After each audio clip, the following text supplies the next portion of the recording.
Hey there, Film Buds. Welcome back to the Film Buds podcast. I'm your host, Paul. And I'm Lauren. And this is our first episode of May. Yay! It's episode 219.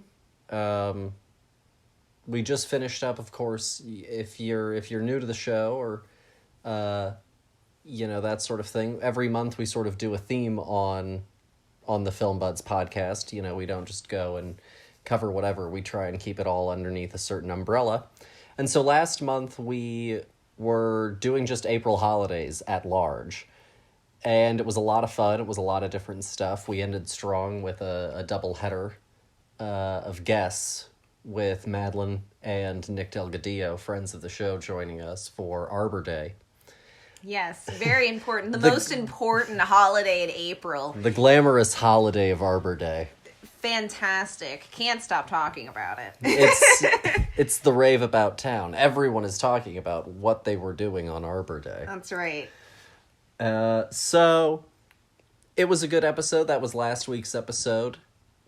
This month, we planned out the themes months ago. I think we actually planned them in December? I think it was December.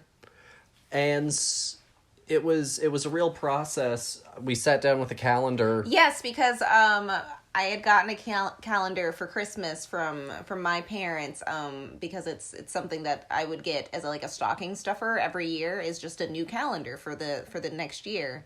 So yeah, we sat down with the new calendar and mapped out the year real quick. Actually, we took the old one. Yeah, we took the old one and we took the sort of year at large of it. Yeah, the last final part of the calendar, and really just wrote out what we wanted to do for the rest of the months. We pretty much planned out the whole all 12. I think there are maybe a few question marks of what we may or may not do with certain ones, but for the most part, no, you're right. We've locked down the theme of every month. Yeah, I mean, some months were harder, and I think that's why with April, we kind of went with just April holidays just as at large, because there wasn't it's not or December that you can just slap it right into holidaydom and call it a day. Yeah. Or October, make it Halloween. Exactly. So certain months were definitely harder, and like you said with April, we even thought about maybe doing just a full month of nothing but nature docs at one point as well, because there were so many Earth-related holidays in April, and it's spring and that kind of thing. But we ended up going in a different direction. May is another one that we talked about different ideas for what to do with it. Mm-hmm. Obviously, if you're tuning into this, you probably have some sense of what we're doing if you've read it. If you somehow ended up on this blindly, amazing. Yeah, maybe if you're just, I don't know, being held captive in a car, and you have no control over the radio, and someone just sort of put this on, and this is what you're now hearing. Hey, I think that this is probably better than any version of sermons on the radio. You know what I mean? No, that's fair. So, this month we talked about doing a few different things for May, because May is kind of summer movie season. May is also kind of that end of spring, beginning of summer feeling in general. Yeah. And we talked about doing a whole bunch of different things for May, and whenever we're looking at what to do for a month, especially a month that isn't as obvious, again, like October, we like to go and look at what's going on in that month, and I think we've talked a little bit about this process before, what the holidays are, if there's a theme for that month overall, like a heritage month happening. Yeah, oh yeah, I guess heritage is a good word for it. I was thinking lineage in I guess a biological sense, but also heritage in a cultural sense. Exactly. Yeah. And so what we ended up doing was May is Asian American Pacific Islander Heritage Month. Mm-hmm. And as I mentioned in the newsletter that I sent out that you should have signed up for. And if you didn't, don't worry, you can sign up and get the next one. There's always another. There's always another. As I mentioned in the newsletter, you know, we're big proponents of, you know, film being a window and art being a window into culture and exposing people to those things and exposing ourselves to new perspectives, right? And the power of a film as an empathetic tool. And so it seemed like a you know, since we wanted to try this out this year where we do all these different themes, and we wanted to include several of these heritage months and cultural perspective months, that sort of thing. So we did Women's History Month. For March. Correct. And so now we decided that we would do Asian American Pacific Islander Heritage Month this month. And so all month long we're going to be focusing on films that take an AAPI lens.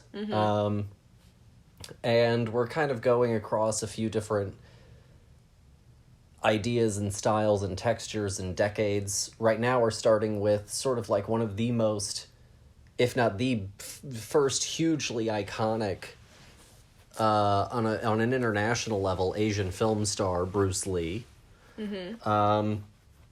And then we'll be moving on, and we'll be doing some documentary stuff. We're going to be doing comedies. It's going to be a fun month. I'm really looking forward to the month, and we also have some sort of like cultural conversation sort of topic ideas to discuss as well with some of the episodes. Like Asian American like content streaming sections on streaming platforms. I thought that it would be fun to go and like look at some of those and talk about how things like Netflix goes and does, you know, like AAPI Heritage Month movie collection, you know, in that tab. They do it every time, you know, every time that there's any kind of group that they're trying to get to use their service in abundance, they're gonna slap. They did the same thing for Black History Month. And so I thought that it would be cool, well, not cool, but interesting to next week, maybe, between now and next week, go and look at some of those, look at some of the titles that are there, and talk about that somewhat next week. I thought could be an interesting talking point. Sure. So that's kind of what's in store for the month overall. Dear, is there anything that you're looking forward to this month? Getting to watch, I know for a fact, a whole bunch of movies that I've never seen before. I know that we've been talking a lot about which ones we wanted to do, and I'm really lacking, I guess, in this genre specifically of, like, I guess, knowledge base. Like, this was the first Bruce Lee movie that I've ever seen. So, you know, I've got a long way to go from that Jackie Chan movie with Chris Tucker. Rush Hour? Yes. Yes, indeed. That's the one that totally came to my mind first.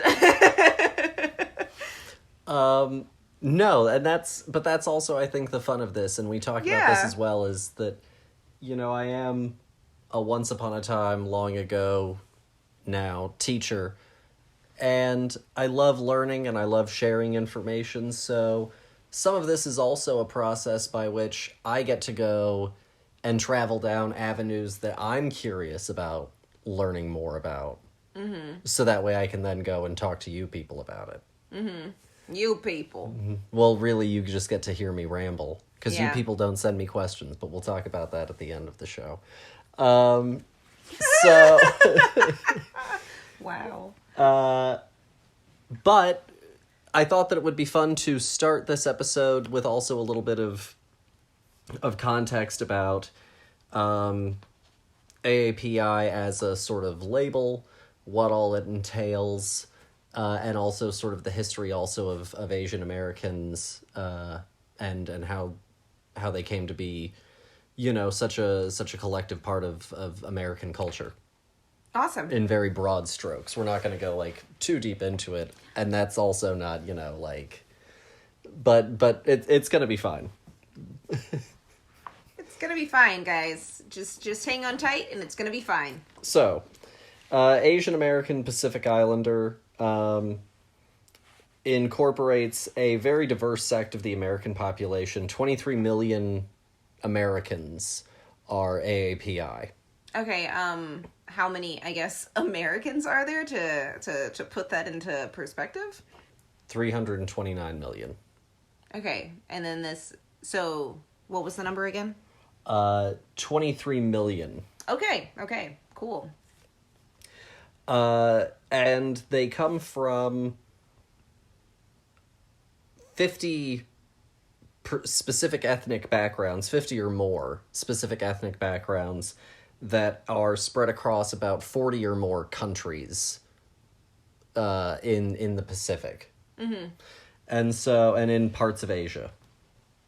The countries that make up Asia's a massive block. You know, when we talk Asia, you know, I think most people probably just assume the sort of big ones, you know, Japanese, Chinese, Vietnamese, Korean. I think most people probably just assume that it's sort of that kind of thing. But we're talking about a massive... AAPI talks about a heritage group that includes people from several different subgroups. There are 7 subgroups. So it's Eastern Asia, which does have China, Japan, Korea, Macau, Mongolia, Parcel Islands, and Taiwan. Okay. Then you have South Central Asia, and this is Afghanistan, Bangladesh, Bhutan, India, Iran, all the way as far west now as Kazakhstan, Kyrgyzstan, Maldives, Nepal, Pakistan, Sri Lanka, Tajikistan, Turkmenistan, and Uzbekistan. Wow. So now we're starting to also get over more into that like true Eurasia sort of quadrant, really butting up to like Turkey and that sort of thing. Southeastern Asia includes Cambodia, Indonesia, Laos, Malaysia, Philippines, Singapore, Thailand, Vietnam, Brunei, and Myanmar, formerly Burma, I believe, or maybe I have that backwards. Western Asia is Armenia, Azerbaijan, Georgia, Bahrain, Cyprus, Iraq, Israel, Jordan, Kuwait, Lebanon, Oman, Qatar, Saudi Arabia, Syria, Turkey, the UAE, and Yemen.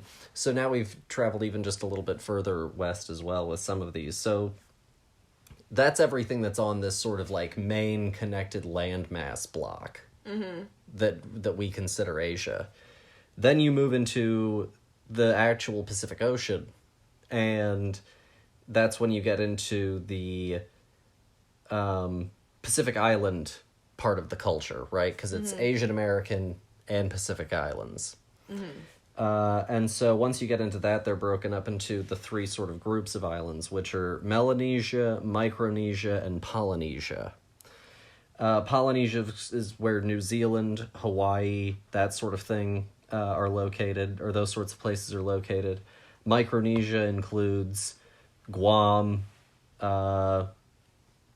and it's actually large. It's like the most north group of the Pacific Islands, Micronesia is.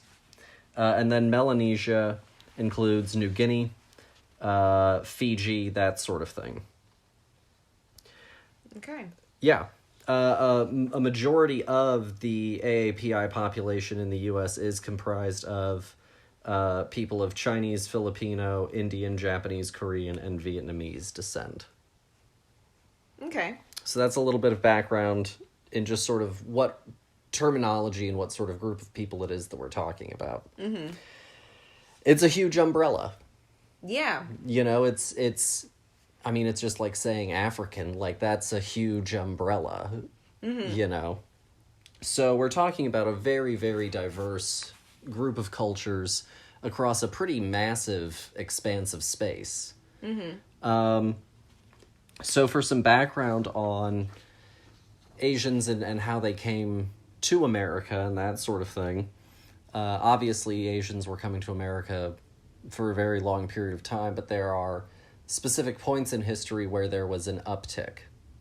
You know what I mean? A noticeable, measurable increase. The first of which is considered to take place in the 1800s. So around 1849-ish is where there is a very large influx of immigrants from China due to the California gold rush. Mm-hmm.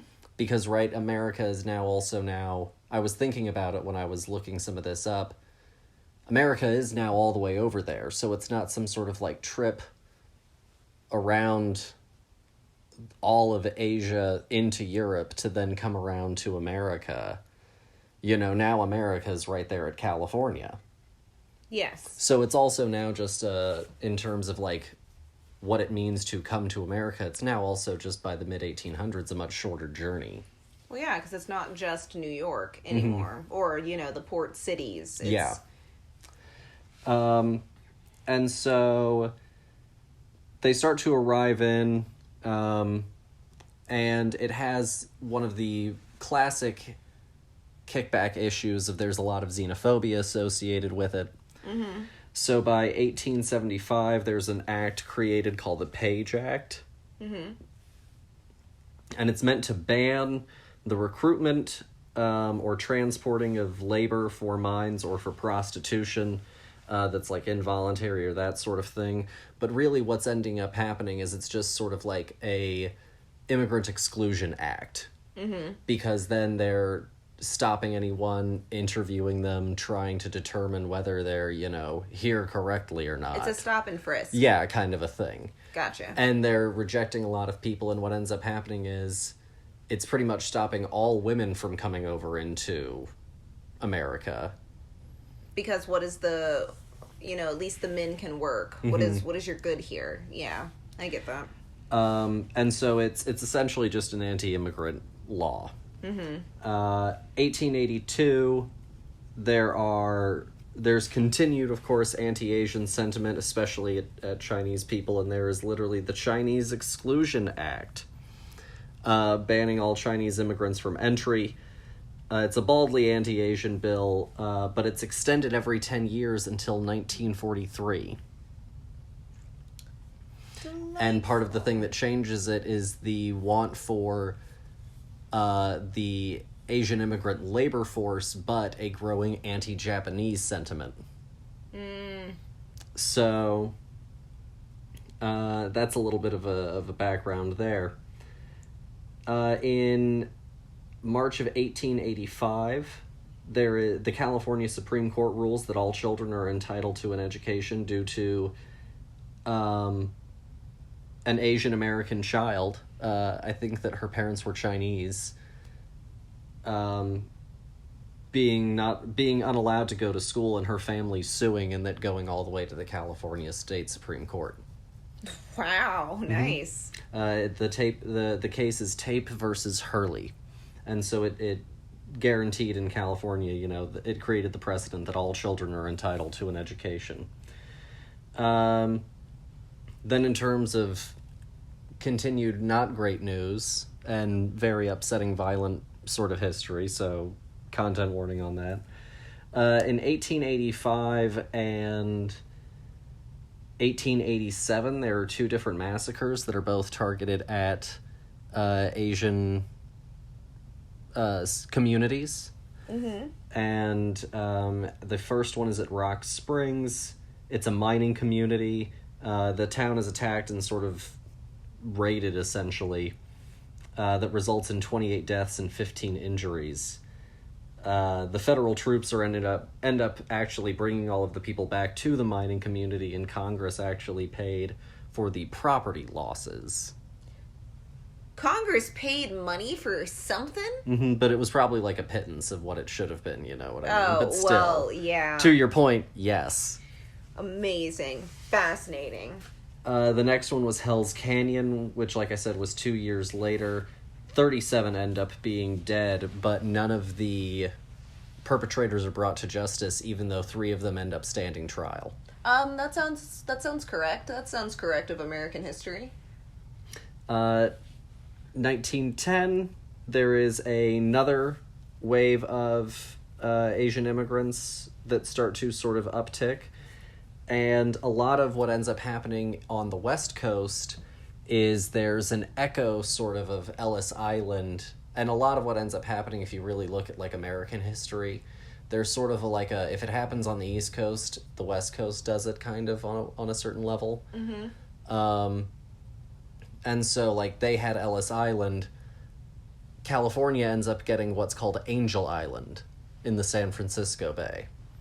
And it is a similar concept of it's a immigration hub, and it also has a lot of the same problems of poor living conditions, of people who can't speak English and advocate for themselves being held in holding cells indefinitely and in poor conditions in those holding cells. So Angel Island, not a great reputation either. Not a great name. They really kicked themselves with that one.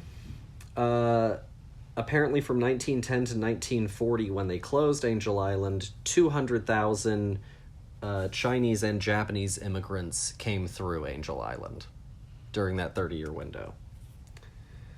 1942, FDR, of course, signs Japanese internment into effect, which lasts for 4 years.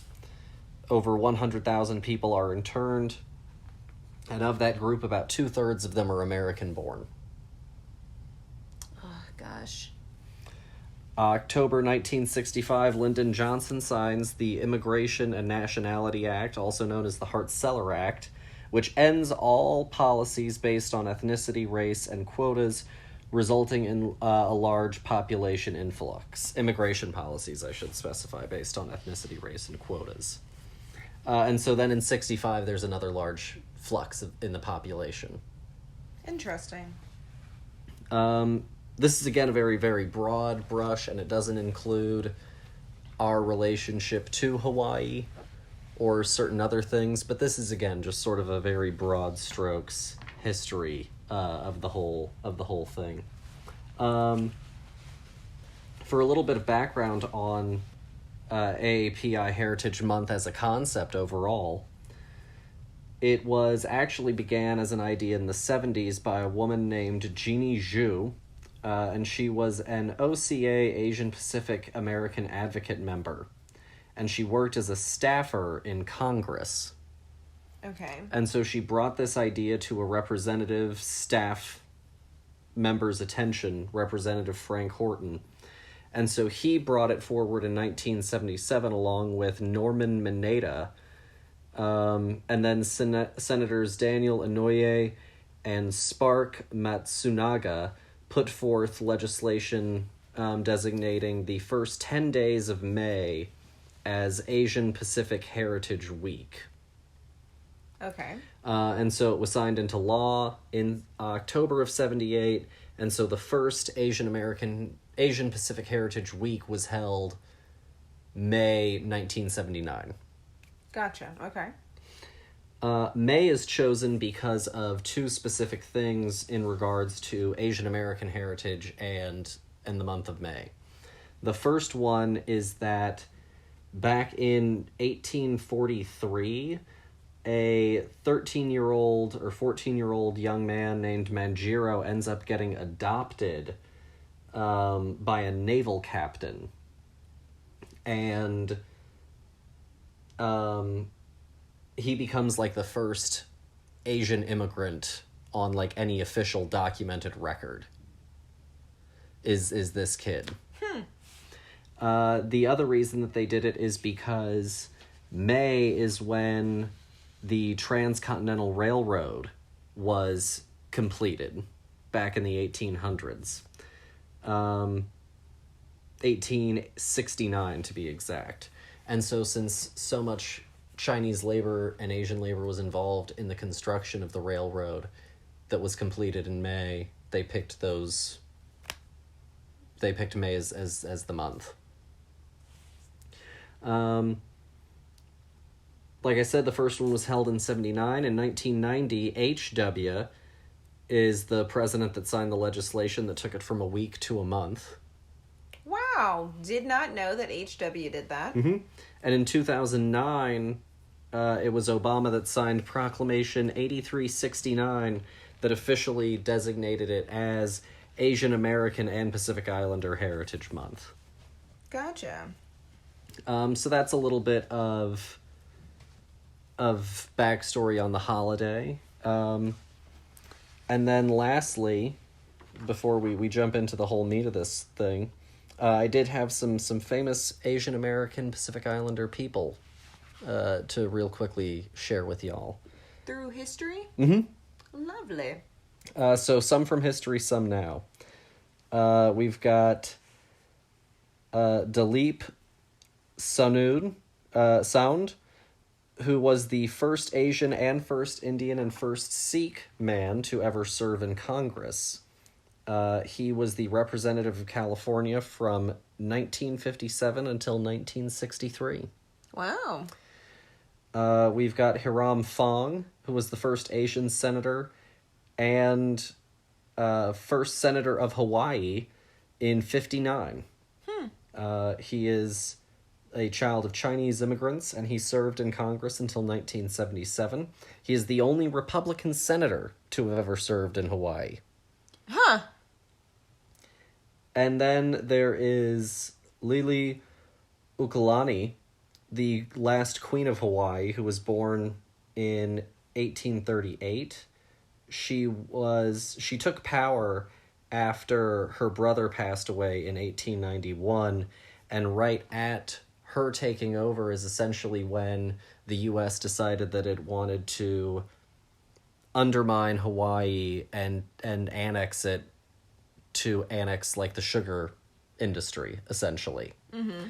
And so it organized a coup d'etat using locals and overthrew her, and so she only reigned for about 3 years. Do you know how old she was?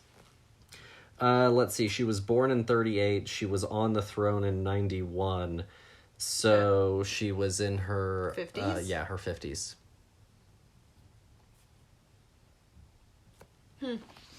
And then from the present, I decided to go, and we've got Korean-American restaurateur, author, and producer David Chang. Oh yeah, he's the one who does the show that your parents like. Mm-hmm. We've got Chinese-American author Amy Tan. Mm-hmm. We've got Indian-American filmmaker and writer M. Night Shyamalan. Yes, we do. Mm-hmm. And so those were a few names that I wanted to bring up in conjunction of celebrating people of note. Nice. So with all of that said, our movie this month, we decided that we were going to do a Bruce Lee movie.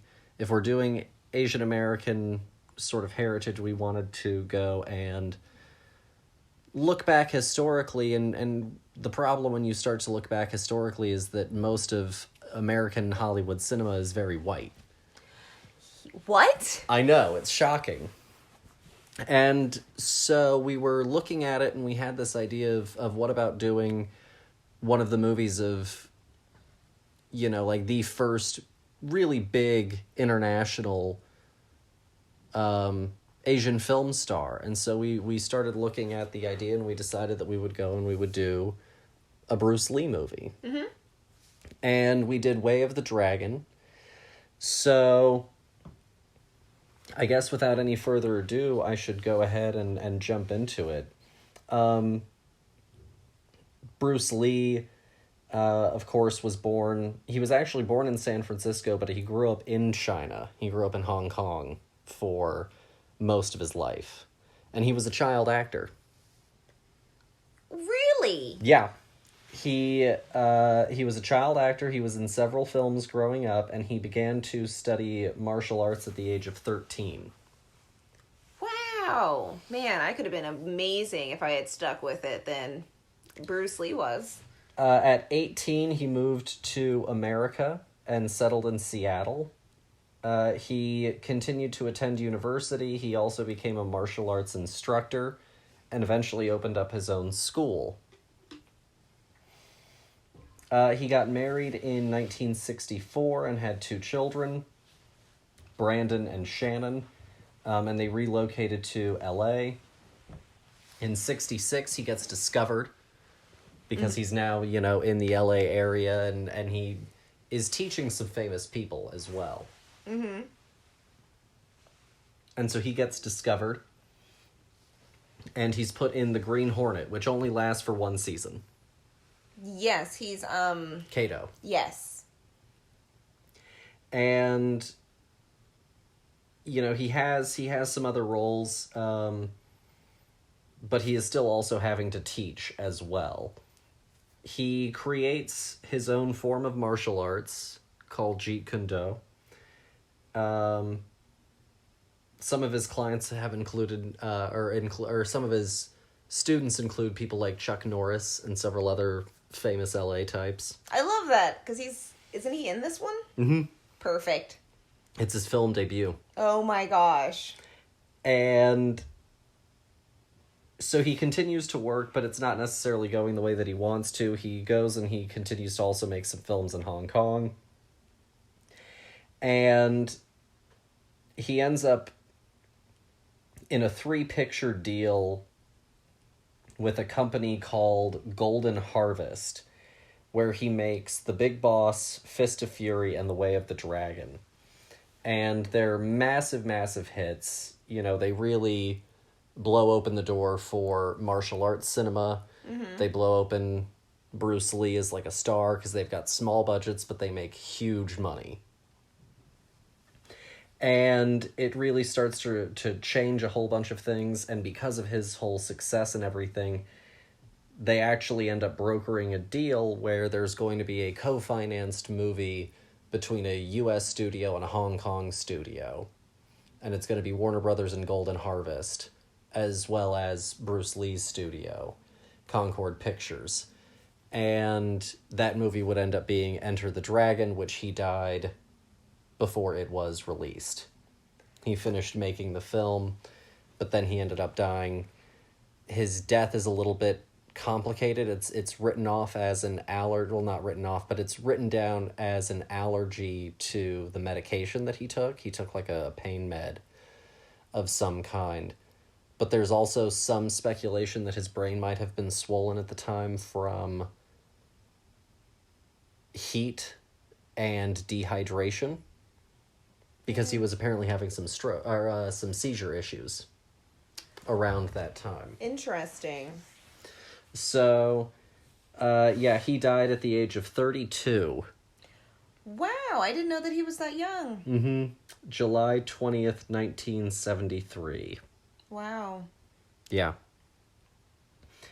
Like I said, Way of the Dragon was a part of a 3-picture deal. Golden Harvest, the company that did this, was started by some guys who worked at a production company called Shaw Brothers, quit, and then snaked everyone out from underneath them. Oh, no. And they did it by offering more lucrative contracts to them, and the way that they got Bruce Lee was they offered a better deal. Well, that's how you get him. Mm-hmm. He agreed to a $15,000 contract for the 3 movies.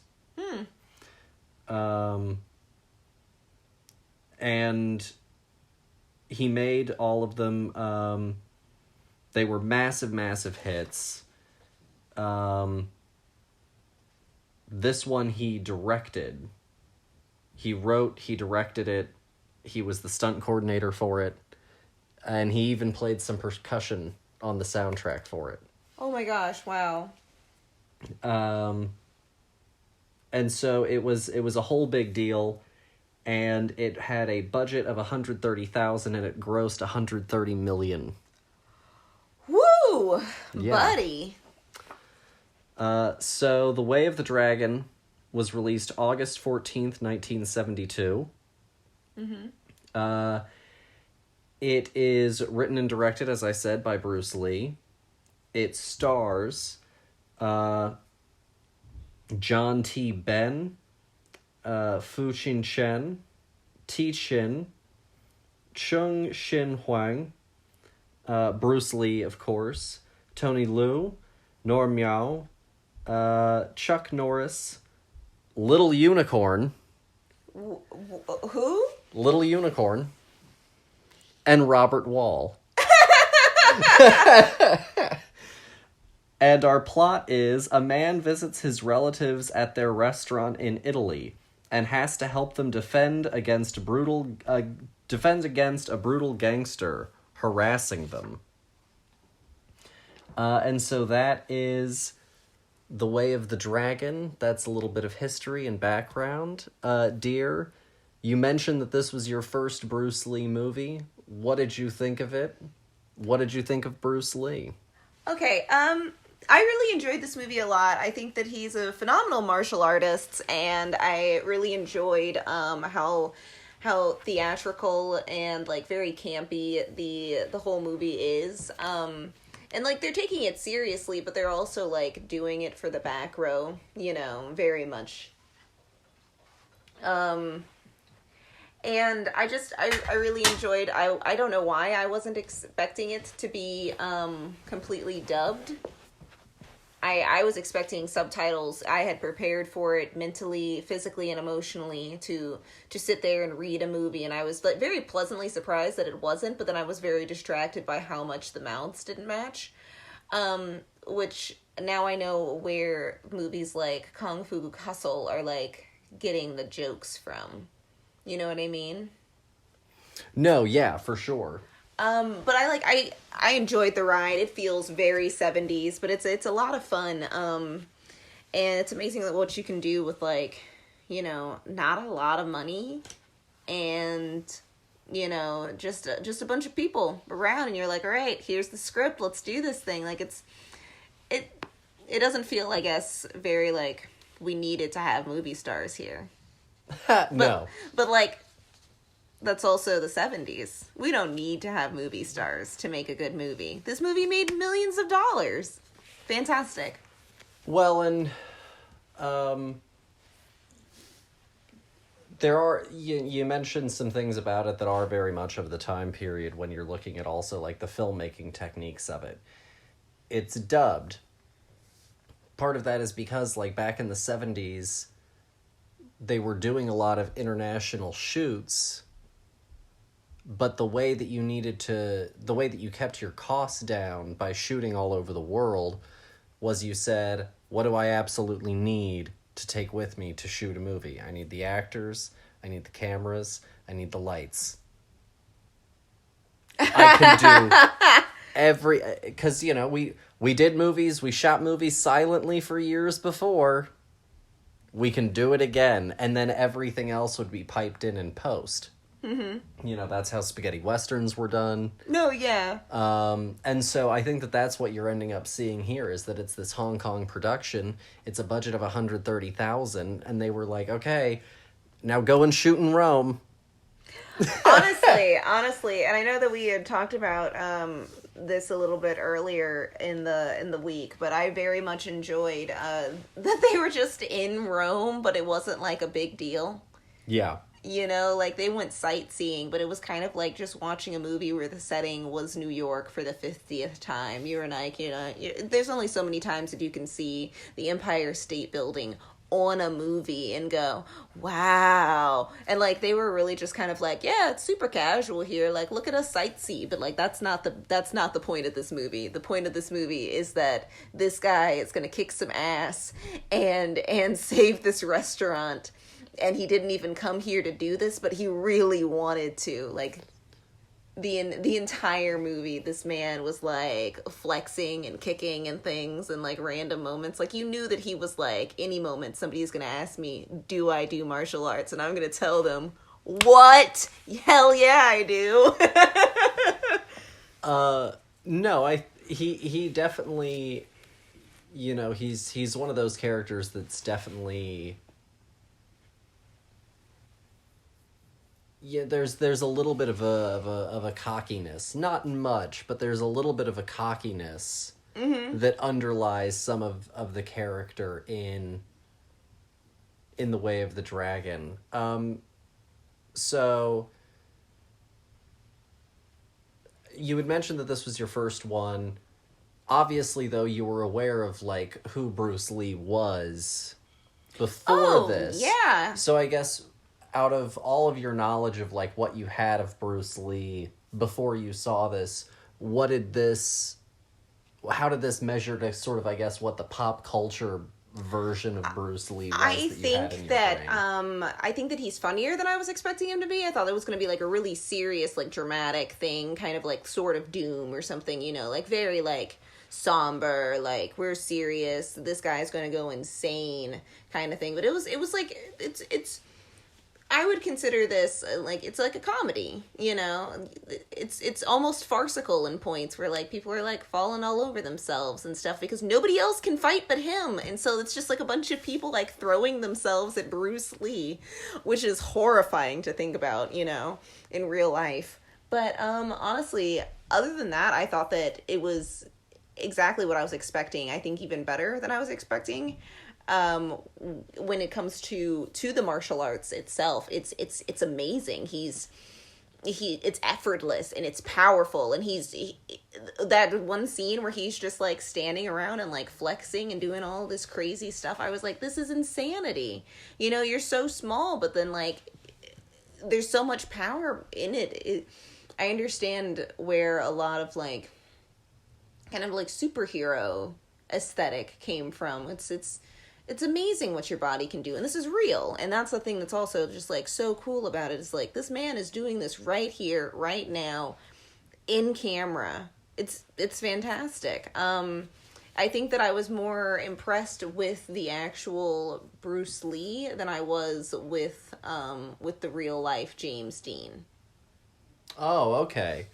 Yeah, I see how you come to that. They're similar sort of archetypes, right?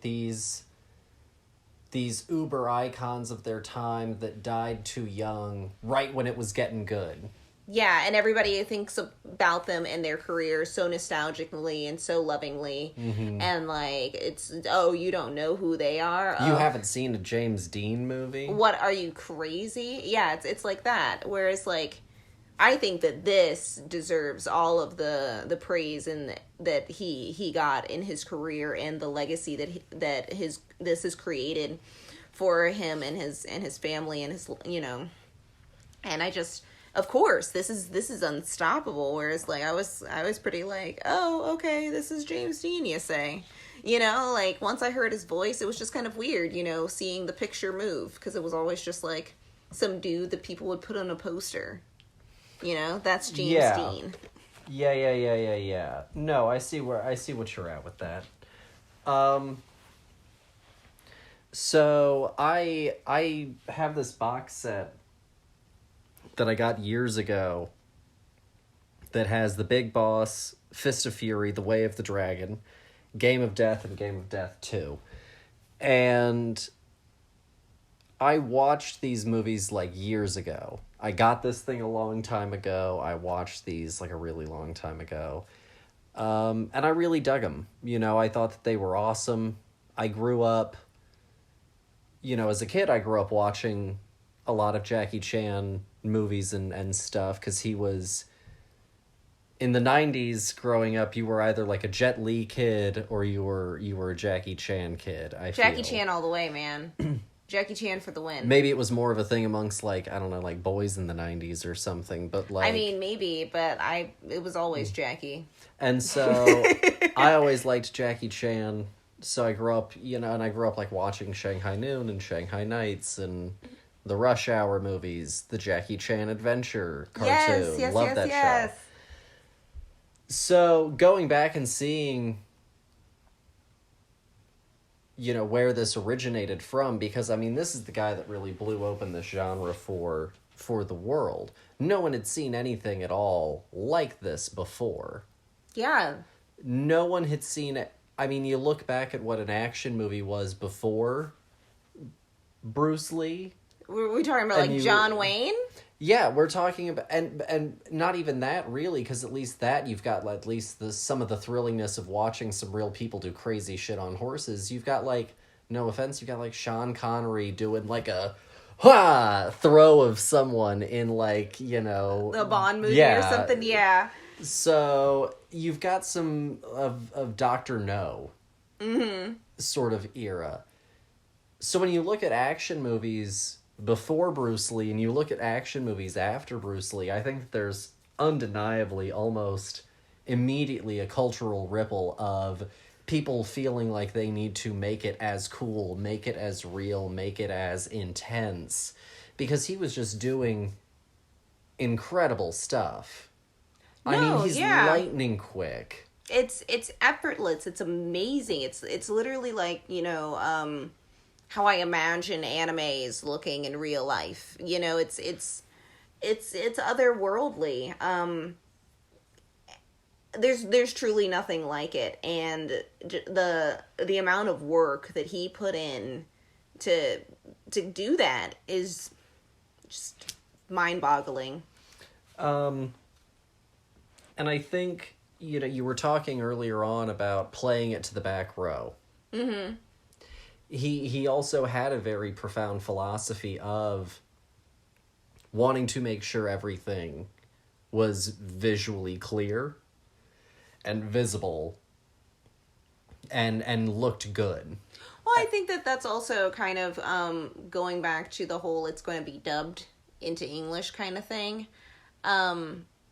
Is the fact that they also have to like get through the understanding that like these people aren't saying the same lines, and we need to figure out kind of like we need to match it, with what they're going to say, and so it kind of has to be a little bit more like tongue-in-cheek, a little like wink at the camera, bigger than life, just to make sure that like everything is, if you don't understand the language, you still understand what's going on in the movie. No, absolutely. I really enjoyed this a lot. I think that he also understands. I think that if there's definitely a series of films that I'm sure that Bruce Lee watched and ended up utilizing, it's Westerns, because I also felt like this had a very Western sort of story structure. I think that, kind of how when we talked about, oh gosh, the ramen Western, when we talked about Tampopo. I think that's also a very fair thing, since that's also around the same time as this. That's a little bit later. I think that came out, in the 80s? Yeah. So that, is influenced by these people being influenced by the generation before them. It's interesting that they all kind of have these overlapping influences, if that makes sense. No, for sure. And I think that you definitely hit on it also when you started talking about like the samurai film and that sort of thing. It's a similar thing, right? Mm-hmm. Man comes into town, there are bad guys in town. Yeah. He fights them at the local saloon. He wins the day. He rides off in the sunset. He even leaves at the end of this damn thing. He doesn't stick around with the girl. He fucks off at the end of the thing. Well, yeah, because then that way we can also have this character do anything, anywhere. He's journeying all the time. Yeah. Exactly. The story is never ending. Once we choose for him to settle down, then it gets boring. What is he gonna do? Do kung fu with a baby strapped to his chest? Teach it. That. Oh, perfect. That's gonna be the next one. Mm-hmm. But no, I think that it's a. I hadn't seen this in a while, and going back and rewatching it, I definitely started to be like, oh yeah, I remember some of this. But it was still really, really exciting in parts. It's not always a perfect movie, but man, I tell you, like, it's electric whenever he is doing his thing. He has such charisma with the camera, and also just knows how to put action on screen in such a way that it's just absolutely electric whenever this movie is on. And this movie really flows really nicely to the point where you almost forget that half of the movie is just a whole bunch of dudes flexing in an alleyway for a while. You know what I mean? No, there's a lot of parts of this movie that are very just sort of like a 70s film, just sort of slice of life kind of, Yeah, I loved the fact that their hobby was doing martial arts in the back alley, and they ran this restaurant, and the idea that these men had to like come in and change back into their chefing clothes to make some people some food was just like a hilarious, like, just Yeah, they what? go and take like a little martial arts break. Yeah, they're like, instead of a smoke break, let's Quick martial arts 15. Yeah. And everybody was just like, of course, it was just very like, hey guys, get back on the clock. Oh my goodness, here, when in Rome, you just see some people doing martial arts in an alleyway. Don't mind them. What'd you think of dear young Chuck Norris? I honestly almost like missed him, while we were watching it. Like because he doesn't have his iconic look yet. Exactly. I had no idea. I was just kind of like watching this movie, and then out of nowhere he appeared, and I was like, wait. Hairy man. Yeah. Impossibly hairy. I just think it's funny that like he's not the thing that I remember the most from this film. Does that make sense? Mm-hmm. Something like this, I feel like is like a lightning. You're like, you remember the most interesting things, the things that strike your attention. And I knew that I was going to be like, I'm going to remember Chuck Norris in this movie. And then I was like, did you see Bruce Lee's abs?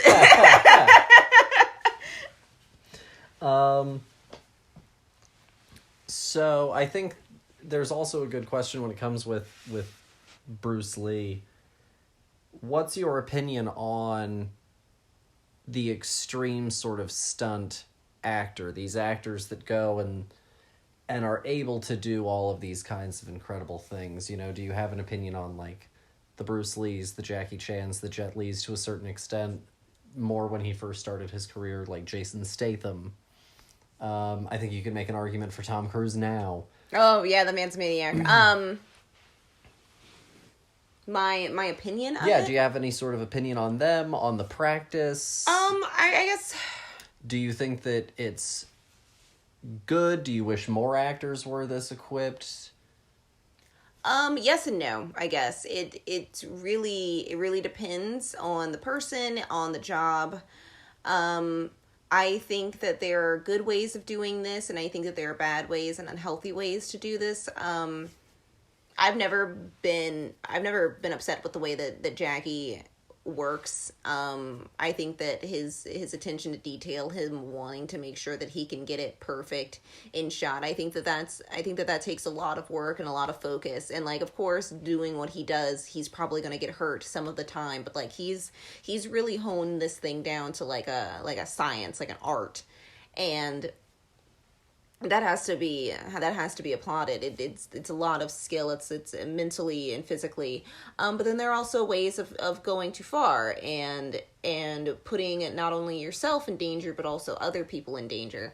And I think that if this movie had not been made in the 70s, like, I think that we should have had a better crew of tough guys to go up against Bruce Lee, because that skinny dude with the mustache, every time he came up, I was like, oh no, not again.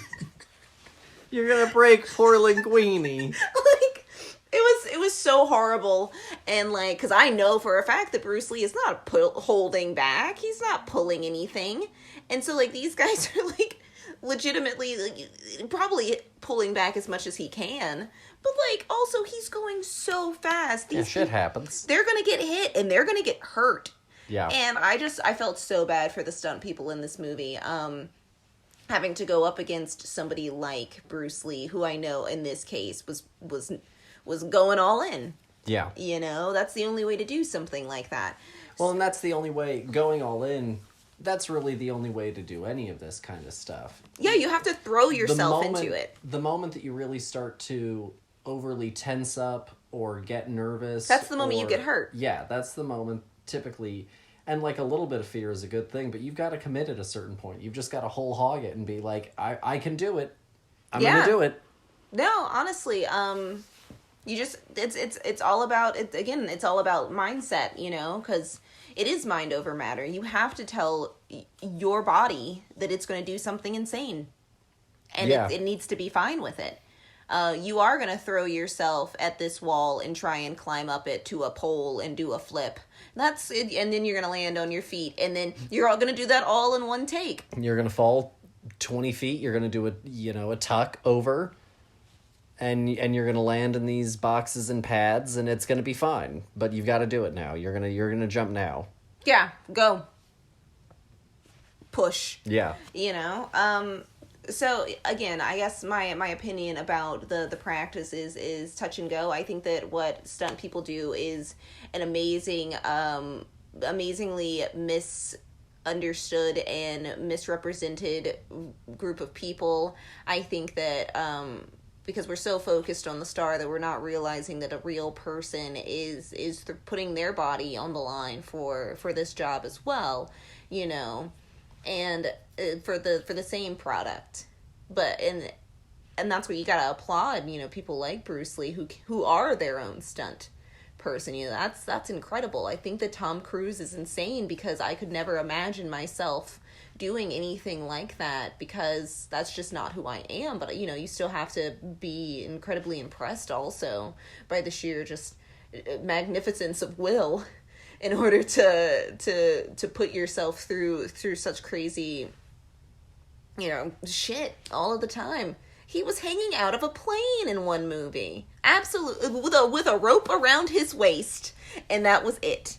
Absolutely insane. But if you're gonna put somebody else in harm's way, that's why I think that method can be very toxic. I think that it's kind of in the same vein as this. It's throwing yourself 110% into it in the only way that you think is necessary. And I don't approve of the things that people like Jared Leto do on sets. I think that that's disgusting. I think that he needs to get his head out of his ass and treat people with respect. I think that there's a line.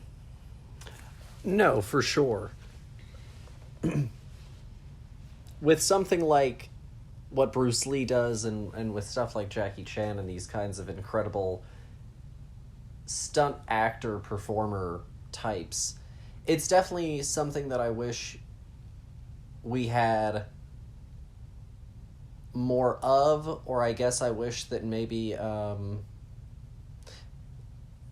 we have these incredible stunt performers that do all of these incredible stunts, and I wish that more of our modern action films did a better job of highlighting how incredible their skills are. Yes. Because when you really watch what some of these people can do, some of them can do incredible things. And I definitely feel like with a lot of modern action films, people sometimes, all the CG stuff is totally fine and totally good and totally has its place here.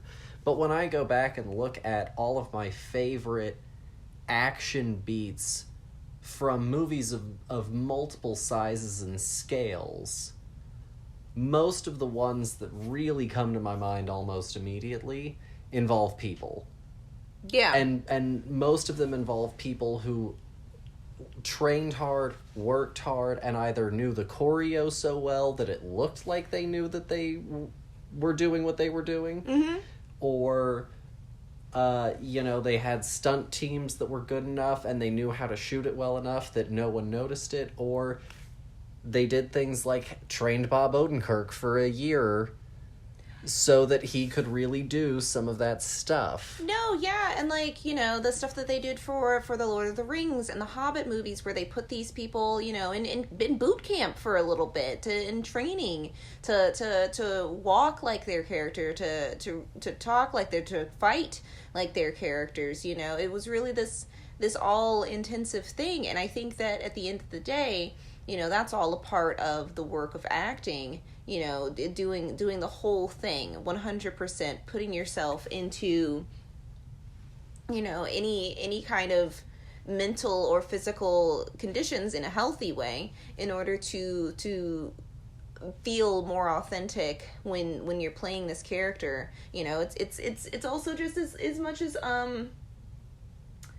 Meryl Streep when she was doing Julia, that movie. Yeah. Where she was she stayed like one whole night at the set, and just in the kitchen,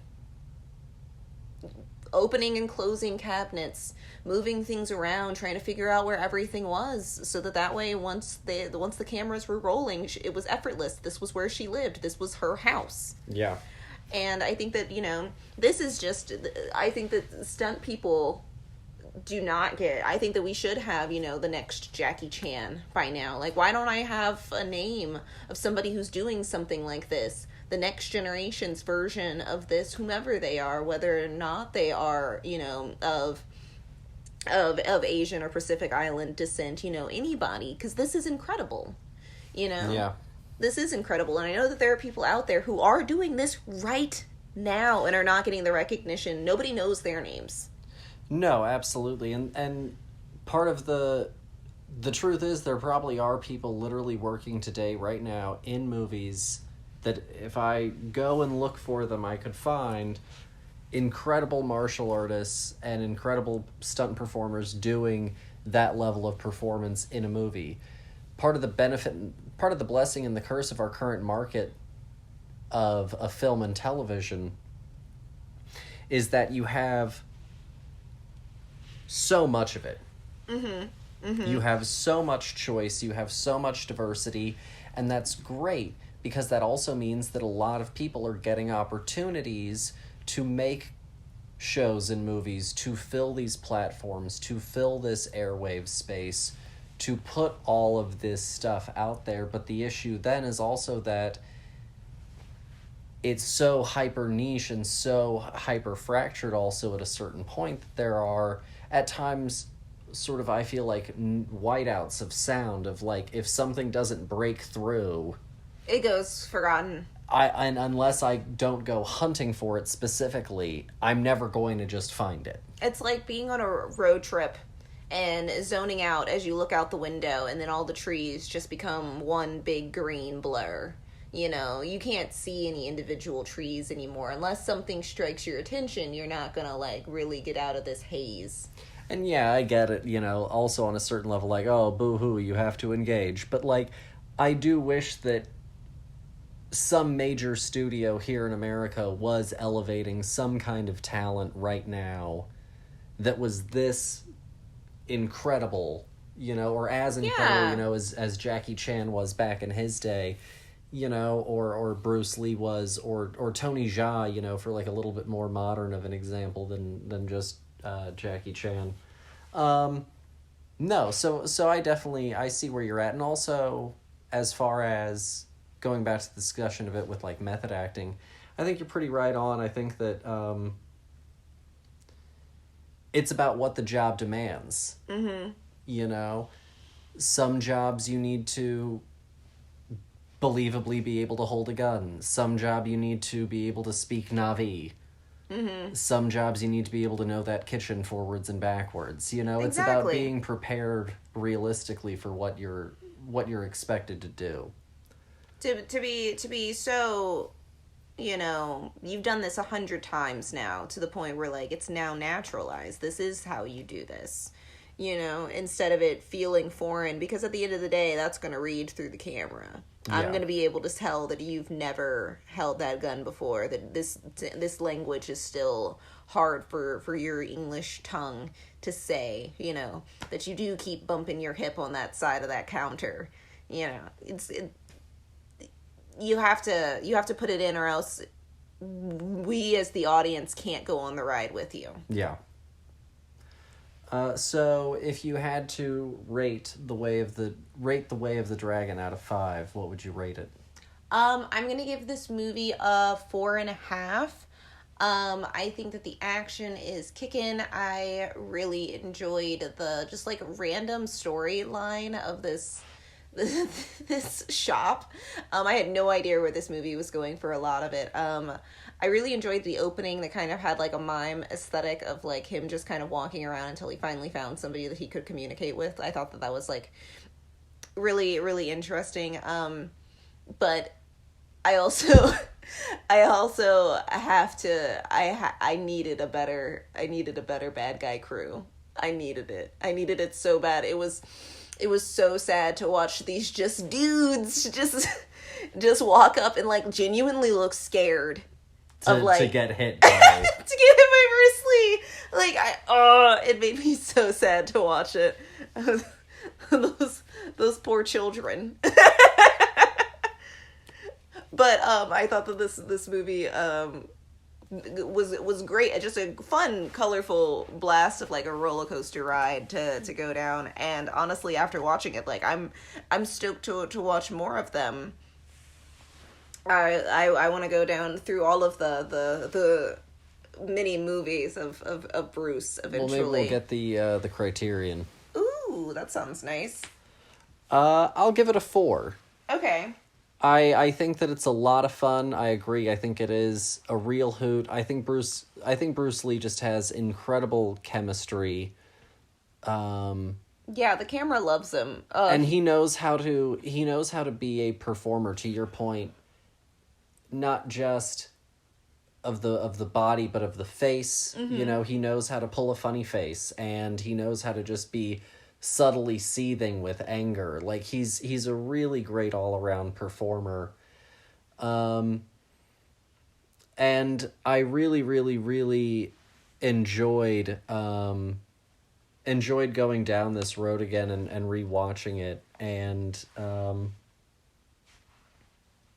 it's a special movie, and I definitely understand where you're coming from also of being like, this lived up to the hype. It does, and I think that's a really impressive thing is to have so much hype around you, like Bruce Lee, and a Bruce Lee movie and what that means, and to be able to live up to that, I think is a really commendable thing. No, yeah, for sure. I think that it still translates really well, you know, because there's some movies that were great for a generation and you understand why people liked it, but it's unwatchable now. Yeah. Moving on. I guess we'll start to round out our discussion on the show. Mm-hmm. I wanted to wrap up with a few quick sort of bits. First of all, we'll talk about what we're watching. Mm-hmm. Since the last time that we recorded, we haven't watched really anything, not together.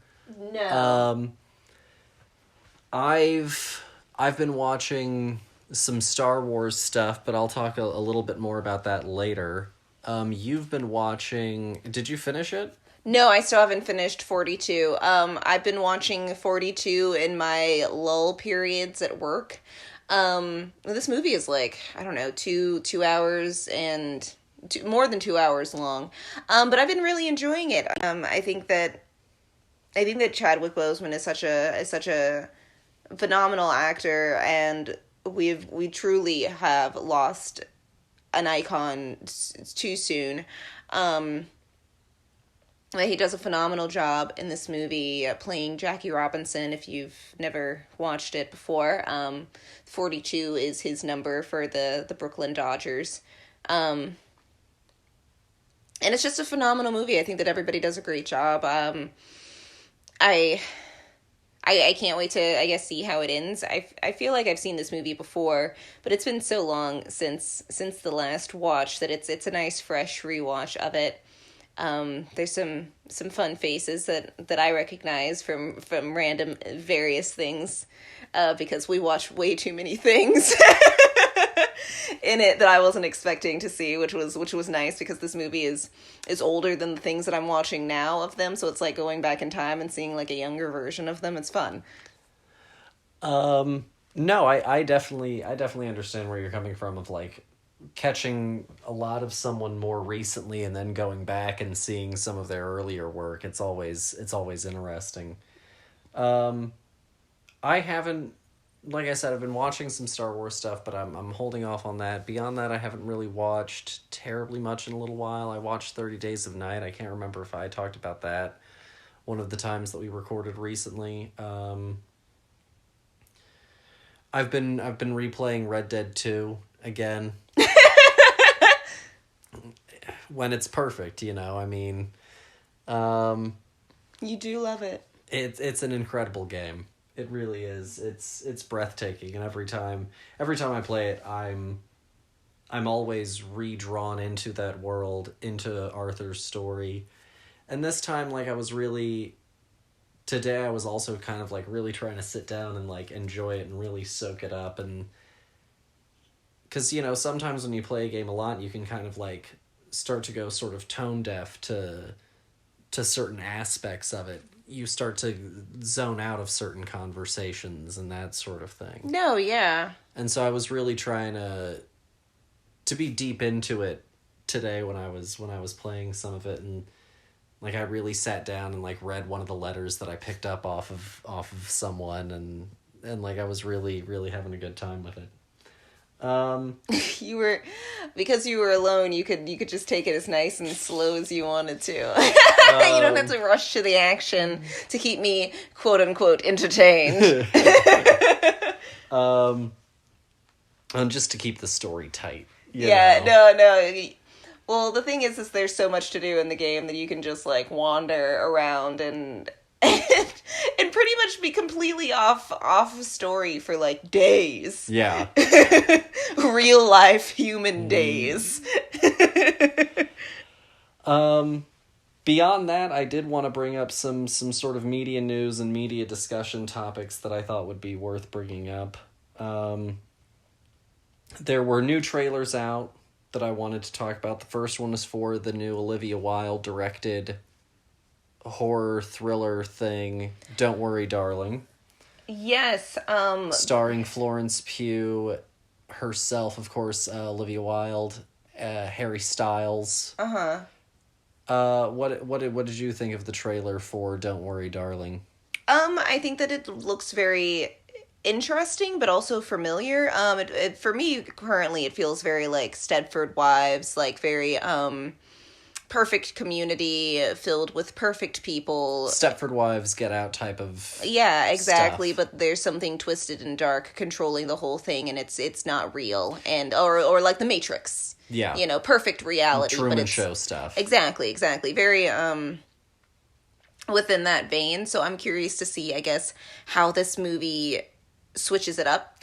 Yeah, for me it was kind of like Stepford Wives meets like the Manhattan Project, you know, because it's like this out in the desert testing facility kind of thing. So it felt very 50s hush-hush government, you know, very UFOs like, kind of. Yeah, exactly. Especially with like the aesthetic as well that they're pulling for the civilization, the community as a whole. It does feel very purposefully put back in time. But, you know, hopefully hopefully we're not completely picking this thing apart right now and it's not any more interesting than what we said. So, but I'm looking forward to it. I think that it's if oh gosh, I don't know the director's name who said that if this is what Olivia Wilde can do. Oh, no, that was not Olivia Wilde. That was Maggie Gyllenhaal that he was speaking about. Right. Paul Schrader. Gotcha. I'm mixing up my female directors. My female directors who are former actors. But yeah, no, it looks interesting. It looks sexier than I was expecting it to be, but we'll see what. Remember that article you saw that it was like Harry Styles gets steamy, where Florence Pugh is the whole main character, but you know that's a rant for another day. It's just because they want to have sex with him. That's correct. But yeah, I'm curious. Florence Pugh is having a really strong career currently, so you know fuck it. Let's watch this movie. It doesn't look boring. No, that's fair.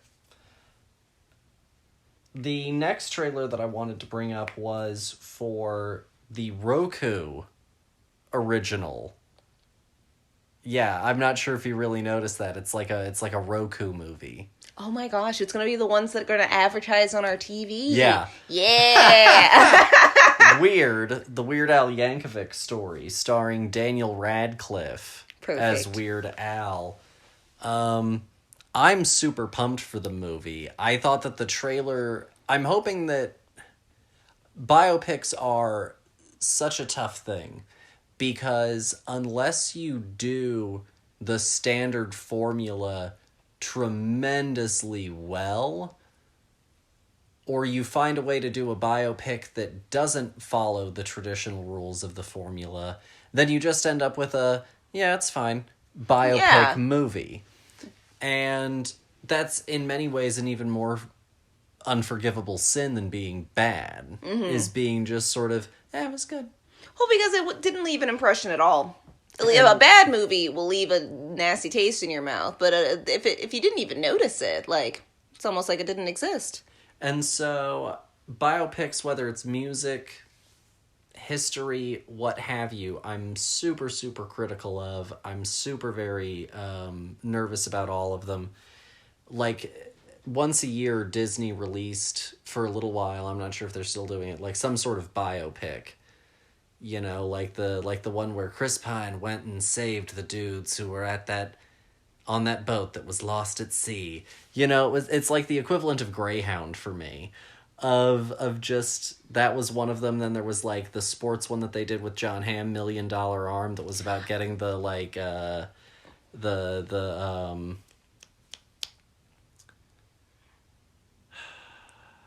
cricket playing kids out of India and into baseball here in America. I am going to be completely honest with you. I may have been asleep because I straight up don't remember any of these. None of this sounds familiar. Yeah, they were doing like these real easy breezy biopics, you know, very safe, almost Hallmark, you know, movie level productions, like a year for a little while there. Again, it's one of those things that it didn't leave an impression, so I literally forgot it existed.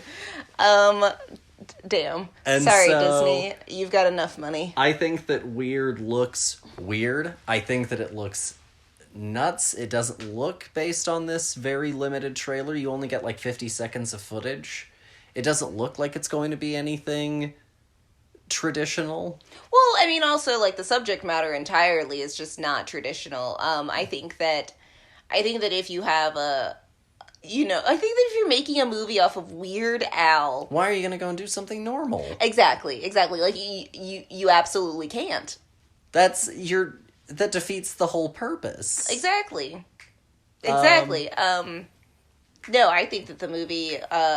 I think the movie looks great. I'm curious to hear more of Daniel talk. I think that that's going to be the thing, the make or break for me, is like how much of Daniel Radcliffe I can hear through the Weird Al.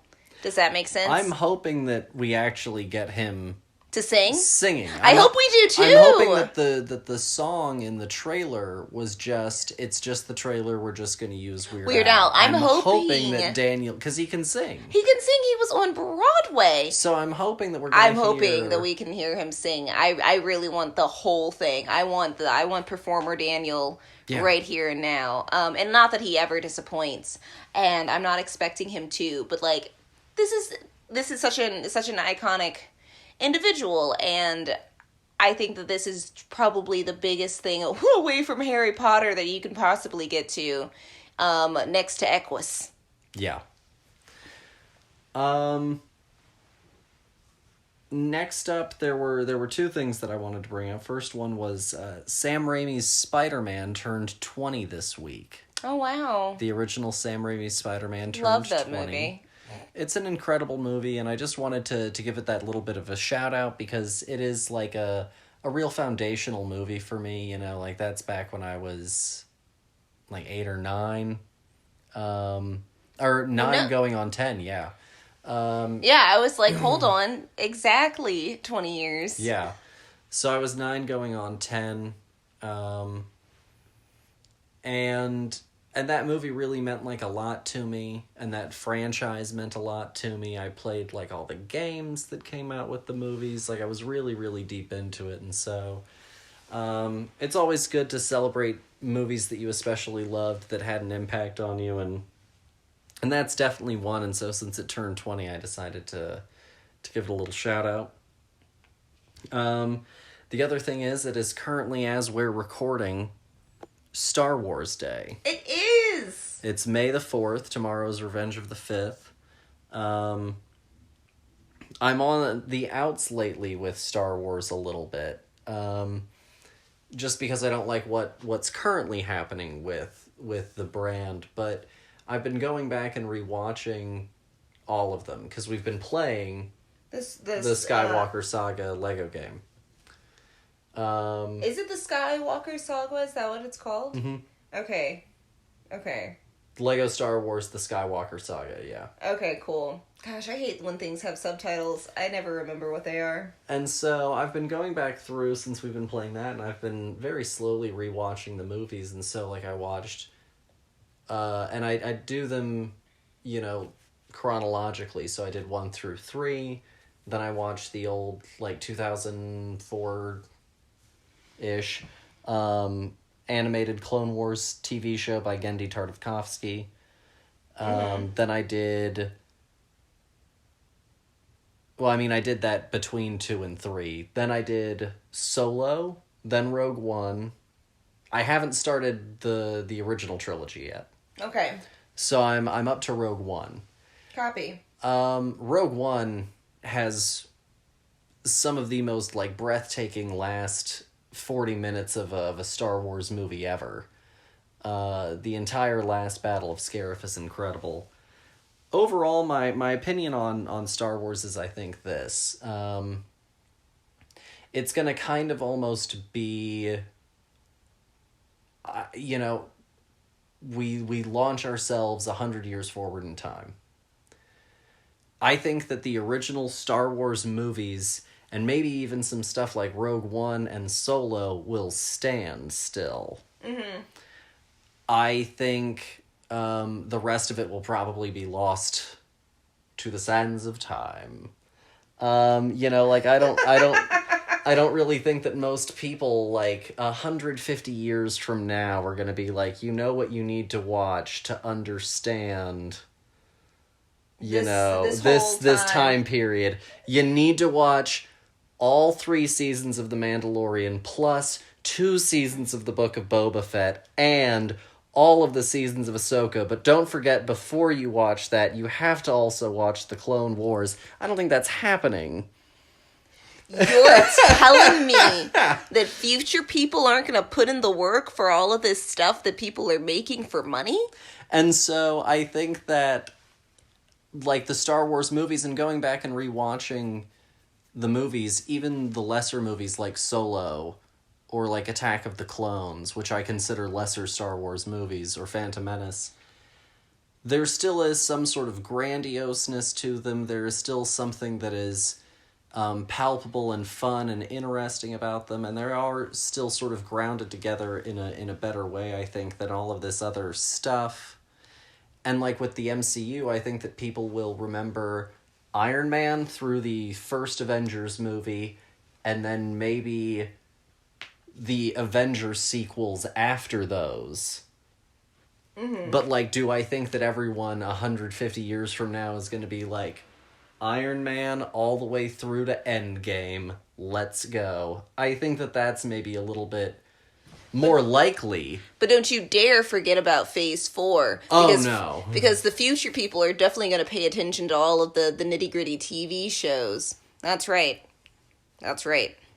So I think that that's all a little bit all over the place for me, and so I think that Star Wars and I have a very complicated legacy, or I have a very complicated opinion on where Star Wars is now and where it's going. But, like, I still love the old Star Wars movies. Like, going back and really looking at some of those, you know, episodes 1 through 3 and, like, the old Clone Wars cartoon. There's some really, really great stuff in those. And, like, Rogue One is so kick-ass. It is a shame because now when I go back at Rogue One, I kind of feel like that's the beginning of what eventually leads us to that horrible, horrible abomination that is resurrected Carrie Fisher. And then, of course, gets us further down the road to horrible,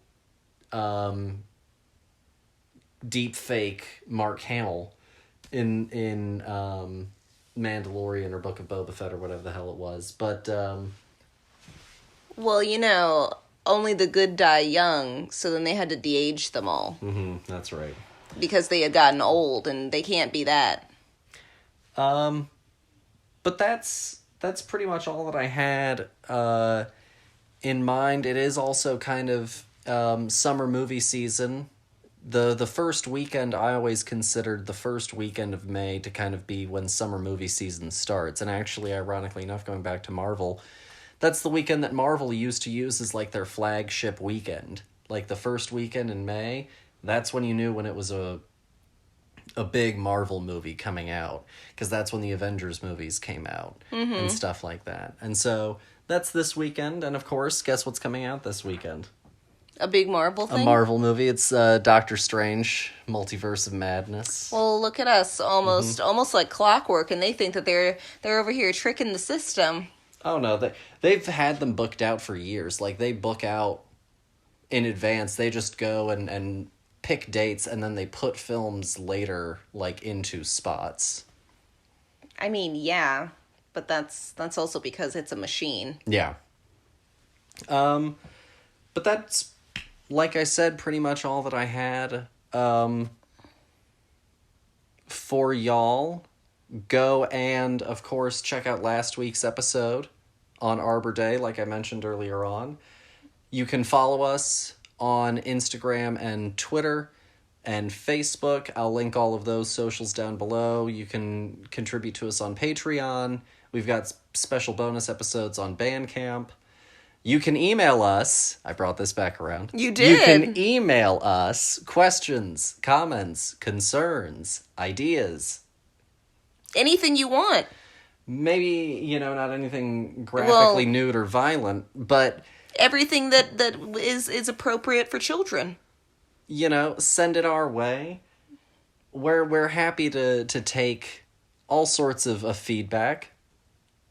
If you are a critic and you would like to come onto the show, reach out to us. We'd love to have you. Beyond that, I don't think that I really have anything else. Be sure to, of course, join us next week as well. We're going to be doing sort of like impactful touchstone films, and so currently I think it's going to be the Joy Luck Club and Minari, but that also might have a little bit of a shift up depending. But we'll keep y'all, of course, informed on all of that. Dear, do you have anything else that you would like to say to the listeners? Happy Star Wars Day. May the 4th be with you. And all that jazz. And happy Asian American Pacific Islander Heritage Month. Yeah, it's going to be a great journey together. We're going to have a fun time. We're going to learn. We're going to laugh. We're going to cry. It's going to be great. We're going to go on an emotional journey through time, space, and history. No, absolutely. And we're going to celebrate, people that help make America great in a very real way, by providing their very unique cultural lens and all that they bring to the country. Yes, exactly. I mean, you said it great. Thank you. My last message is, and I don't want to get too deep into the weeds on it, but people's bodies are their own, and if you in any way support any kind of falderall that involves people feeling that they can infringe on the rights of other people's, bodily autonomy, especially in the case of instances like abortion and a woman's right to choose, things like that, this channel ain't for you. And that's really all that I have to say on that. Thank you guys, as always, for tuning in and listening. We really appreciate everything that y'all do. We hope that we bring some good information and some good joy to your week, and we'll talk to you guys next week. Bye.